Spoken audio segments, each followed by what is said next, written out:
کہتے ہیں کہ ولیوں کے بارے میں کہتے ہیں نا نگاہ ولی میں وہ تاثیر دیکھی، بدلتی ہزاروں کی تقدیر دیکھی، تو وہ تو ایک ولی کی بات ہے جو ولیوں کا ولی گر ہو، جس کے دربار میں آرزو نبی کرے اور جس کو دیکھنے کی تمنا میرا اللہ کرے، تو ان کے نگاہ میں کیا ہوگا؟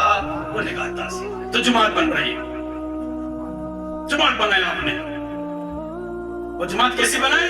تھے نہ خود راہ پر اوروں کے ہادی بن گئے، کیا نظر تھے جس نے مردوں کو مسیحا کر دیا، ایسی جماعت بنائی کہ سرکار کے حکم پر جو ہے نکل پڑے، بدر بھی ہو گیا، احد بھی ہو گیا، خندق بھی ہو گیا، اور آگے چلتے چلے جائے، صلح حدیبیہ بھی ہو گیا۔ صلح حدیبیہ میں وہاں پر کیا فرمایا جا رہا ہے کہ اللہ کے بندو اللہ کی طرف آؤ۔ یہاں شان کریمی کے پر ایک تو جھلک دیکھو، اس ہاتھ کو ید اللہ بولتے ہیں۔ کس کے ہاتھ کو بولے بھائی؟ ید کہتے ہیں ہاتھ کو، تو کس کا ہاتھ ہے اوپر؟ وہ ہاتھ کیا ہے؟